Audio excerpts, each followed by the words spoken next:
እችን ራሱ እናኔ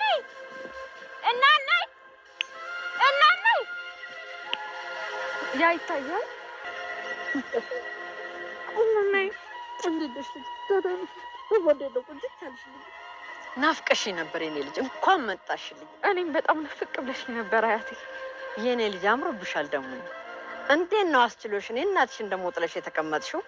ስለግራቸው ውሃ ሙቂላቸው እባክሽ፣ እንግዶች መተናም ተንጠልጠው ኧረ በፍጹም ማንም እንዴት ሴት ቁጭ ብላ ይልቅ አትልፋ። ካላጠበች አትነሳልህም። እሺ ብትላት ነው የሚሻልህ። እንጭ አሁንስ ኔትወርክ ነው ብትለኝም አልሰማህም። ሲጀመር አንቺ እናት ዲዮስር ምን ትሰራለሽ? የግል ጥላቻ ሌላ አላማ ሌላ። ያቺን ሴትዮ እኮ የልጅሽ ገዳይ አድርገሻት ሁሉንም ነገር አበላሽተሻል። ይኸው ቤተሰቡ እንዳለን የጠላሽ። ቆይ ያላረገዝኩትን ልጅ አርግዣለሁ ብዬ እንድኖር ነው ሀሳብህ? አንተ የተረገምክ። ቆይ እስከዛሬ ለምንድን ነው ያልገደልኩ? የአያቴ ቤት ድረስ ነው የተከተልከኝ። ለማንኛውም አያቴ ወዳለች። ለምን እስከ መጨረሻው እናሰናበታት? ምን የኤሚና የአምራን ፍጥጫ እየከረረ መጥቶ ለምን እስከ ወዲያኛው አንገላግላትም ስትል ለእናቷ ምክረ ሀሳብ አቅርባለች። ወይዘሮ ዝናሽ በኤሚ ሀሳብ ክፉኛ ተደናግጣለች። ምክንያቱም የኤሚ ውሳኔ እጅግ በጣም ከባድ ነውና። ወይዘሮ ዝናሽ ምንም እንኳን በሰዎች ላይ ተንኮል ለመስራት ወደኋላ ማለት ባይፈልጉም እስከ ወዲያኛው ወይም ደግሞ ለቁርጥ የሚሰጥ ውሳኔ ግን በምራታቸው ላይ መወሰን አይፈልጉም። ቢሆንም ግን ከህይወታቸውን ለማራቅ ያላደረጉት ጥረት የለም። ሌላ በኩል እነ ኑሐሚን ገጠር ገብተው ከሀያታቸው ጋር ጥሩ ጊዜ እያሳለፉ ነው። ሀያታቸው እጅግ በጣም ደስተኛ ናት። ደስ በሚል መስተንግዶም ተቀብላቸዋለች። ናሆምም ሆነ ዳግማዊ በተፈጥሮ ገጽታው እንዲሁም ያደረገላቸው መስተንግዶም ልዩ ጊዜን እያሳለፉ እንደሆነ እርስ በርሳቸው እየተገላለጹ ነው። ወይዘሮ አምራንም በተደጋጋሚ ናሆም ላይ ስልክ እየደወለች፣ ናሆም ግን ስልክ ሊያነሳላት አልቻለም። መቼም ዛሬ ላይ በኔትወርክ ልታመካኝ አትችልም፣ ላነሳኸው ወዮልህ እያለች እየዛተች ትገኛለች። በሌላ በኩል ኤሚ ስትወጣ ስትወርድ ስታወራ አንዳንዱ እንቅስቃሴዋን እየተከታተለቻት ነው። ከስር ከስር ወሬዋን እየለቀመች እያስቸገረቻት ኤሚም ከአምራን ጋር ክፉኛ ፍጥጫ ውስጥ ገብተዋል። ኑሐሚን ክፍል 57 በጣም ደሳስ የሚሉ ብዙ ነገሮች አሉና አብረን እንከታተል። በባለፈው ክፍል ኑሐሚን ዳግምንና ናሆምን አስከትላ ወደ ገጠሩ ፕሮጀክት አምርታለች። መንገድ ላይ የገጠማቸው የኑሐሚን አፍቃሪ ክፉኛ ተጠባብቋቸው እናንተ እነማን ናችሁ ሲልም በጥያቄ አፋጧቸዋል። እነሱም አንተ ማነህ? ታንጉቴ ያልካትስ እንዴት ታውቃታለህ አሉ። ወንድ አጥር ግን ታንጉቴን የሚፋታት አይመስልም። ይህንን ቀን ስጠባበቀው ነበረ። ለማንኛውም እንኳን ወደ ቀደመ ቦታሽ መጣች በማለት ያዘውንም ብትር ይዞ እላይ ታች እየተመለከታቸው ነው። በዚህ ፍራቻ ውስጥ ያሉት ናሆምና ዳግም የሚሆነውን ነገር በጥንቃቄ ይከታተሉ ነበረ። ኑሐሚን ፊት ለፊቷ ከቆመበት እንዲርቅላት እየተማጸነችው ነው። ሆኖም ወንድ አጥር ከእንግዲህ በኋላ ላታመልጭኝ፣ አታሩጭኝ፣ ለጊዜው ችግር የለውም፣ የጀመራችሁትን ጉዞ መቀጠል ትችላላችሁ፣ ስቢበት በማለትም ትቷቸው ገለል ይልላቸዋል። ይህንም እነሱ ተያይዘው ወደ ሀያታቸው ቦታም ያመራሉ።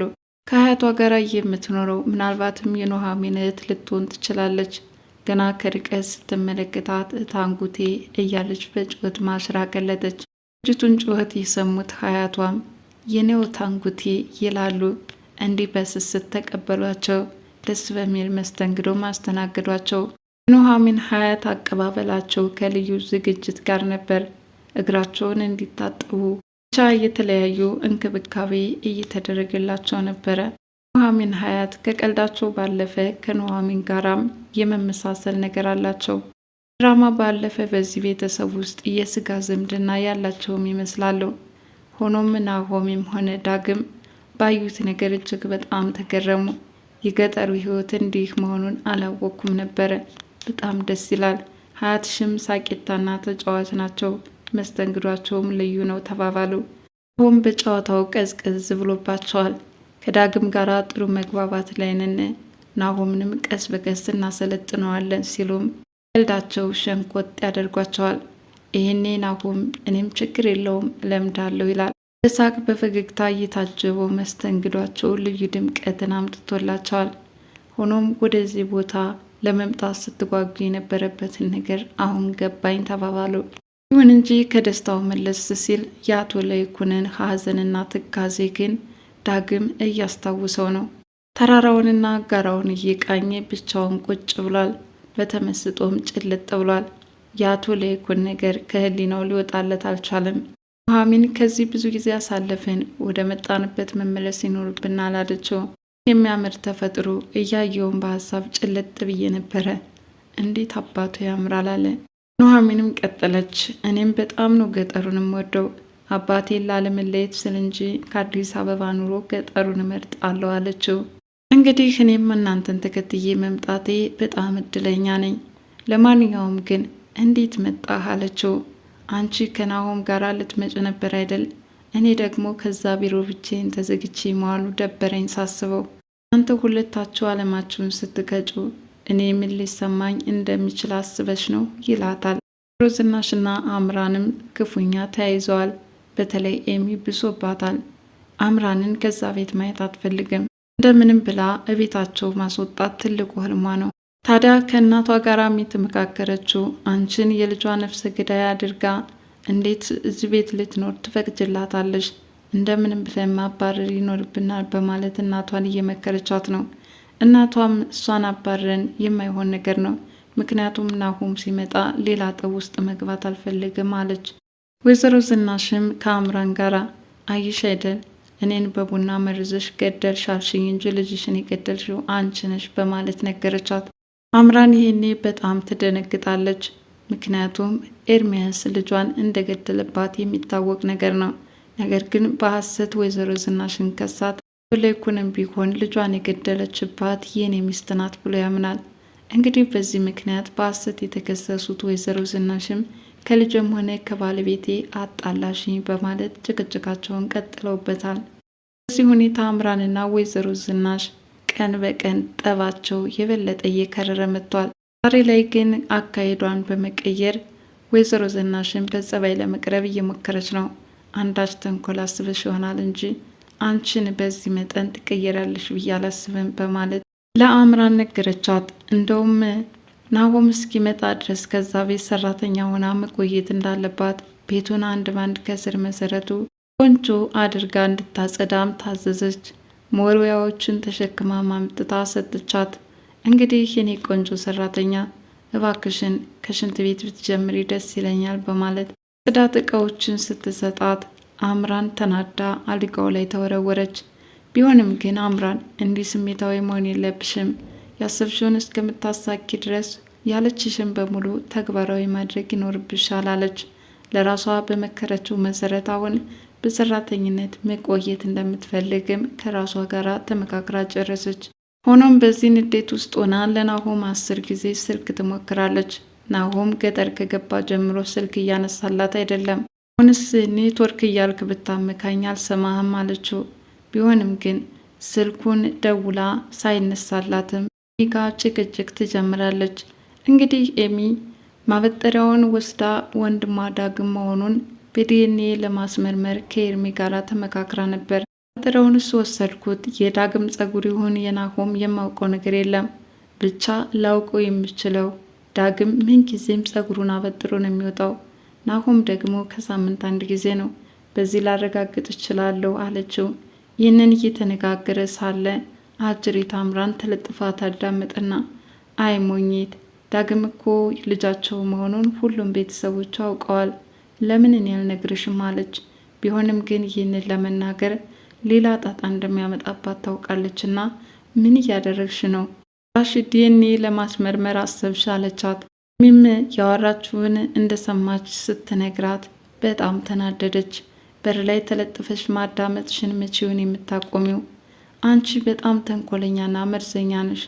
አሁን ከዚህ ቤት ብትወጭልን ደስ ይለናል በማለትም አምራንን ሰደበቻት። ወይዘሮ ዝናሽን በበኩሏ እዚህ ቤት የገባሽበት ትልቁ ዓላማሽ ምን እንደሆነ ልትነግሪ ትችያለሽ በማለት አምራንን አስጨንቃታለች። አምራን ግን ዓላማዬ ምን ሊሆን ይችላል? ያው ናሆምን ስለወደድኩት ምራትሽ ሆኜ ልኖር ነው ያልኩት ስትልም መልሳለች። ቢሆንም ልጄን እንደማትወጁ አውቃለሁ። የሆነ አንዳች ተንኮል አስበሽ ወደዚህ ቤት እንደመጣሽ ግልጽ ነው በማለት ነግራታለች። አቶ ለይኩን የተጎሳቆለበትና እንዲሁም ምግብ በሰዓቱ መብላት አለመፈለጉን ተከትሎ ምንድነው እዚህ ቤት ምን አዲስ ሚስጥር አለ? ለምንድነው አባዬ ምግብ የማይበላው? ሰውነቱም ከወትሮ በተለየ ጠቁሯል፣ ከስቷል ስትል ለእናቷ ነግራታለች። እናቷም ምንም አይደል ልጄ በማለት ነገሩን ለመሸፋፈን እየሞከረች ነው። ኤሚ በበኩሏ በአምራን ምክንያት ምናልባትም ልጅን ገደለችብኝ ስላለችው በዚህ ተናዶ ይሆናል በሚል ስሜት እንጂ ከዳግም ጋር በተያያዘ በፍጹም የጠረጠረችው አንዳችም ነገር የለም። ታዲያ የመፍትሄ ሀሳብ ያለችው አባዬ እንደዚህ ሰውነቱን ሲያጎሳቆል ከማይ ለምን ይቺ ነገረኛዋ አምራንን አናባርርም ነው። ሆኖም ወይዘሮ ዝናሽ በቃ መረጋጋት ይኖርብናል፣ ምንም ወደ ቀደመ ሰላሙ ለመመለስ ያን ያክል ከባድ አይሆንብንም። ለማንኛውም አይዞሽ ኤሚ ተረጋጊ በማለታቸውን ለማረጋጋት እየሞከሩ ነው። በበኩሏ ከኤርሚያስ ጋር ተገናኝታ ናሆምንና ዳግምን አስከትላ ወደ ገጠር እንደሄዱም ነግረዋለች። ይህን ሲሰማ ኤርሚ በጣም ተናዷል። ይህንዋ ኑሐሚን እንዴት ልትሄድ ቻለች?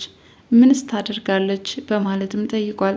ገጠር የሆነ ፕሮጀክት እንደጀመሩና ሀሳቡ የኑሐሚንና የአቶ ለይኩን እንደሆነና ፕሮጀክቱን ለማስፈጸም ደግሞ የግድ መረዳዳት ስላለባቸው ሶስቱም እንደሄዱ ነግረው በጣም ተናዷል። ከዚህ በተጨማሪም ለዳግም አክሲዮን ሊሰጠው እንደሆነም አምራን ለኤርሚ ነግረዋለች። ቆየ ሁሉ እንዴት ሊሆን ቻለ እያለም ኤርሚ ክፉኛ ተበሳጭቷል። ኤርሚን በበኩሏ እዚህ ቤት ይችን አምራንን ካላስወጣን ሰላም አናገኝም ብላለች። እንዴት ልናስወጣት እንችላለን በማለት ወይዘሮ ዝናሽ ሀሳባቸውን ሲያቀርቡ እሷ ግን መቼም የማናይበት ለምን እስከ መጨረሻው አንሸኛትም በማለት ህይወቷ ላይ አንዳች ከባድ ውሳኔ መወሰን እንዳለባቸው ለእናቷ አስረድታታለች። እናቷ ግን እረ በስመ አብ እንዴት እንደዚህ አይነት ሀሳብ ታስቢያለሽ? ኤሚዬ ተረጋጊ በማለት ልጃቸውን ለማረጋጋት ሞክረዋል። ለማንኛውም የአምራንና የኤሚ ፍጥጫ በዚህ መልኩ እንደቀጠለ ነው። ኑሐሚን ተሰብስበው ገጠር መሄዳቸውን ተከትሎ አምራንን እብድ እያደረጋች መጥቷል። ለማንኛውም በዛሬው ክፍል ይህንን ይመስል ነበር። በቀጣይ ቪዲዮ እስከምንገናኝ መልካም ጊዜ ይሆንላችሁ እያልኩ ለቻናሌ አዲስ የሆናችሁ ላይክ፣ ሼር፣ ሰብስክራይብ በማድረግ ቤተሰብ እንድትሆኑ በትህትና ጠይቃለሁ። ባይ ባይ።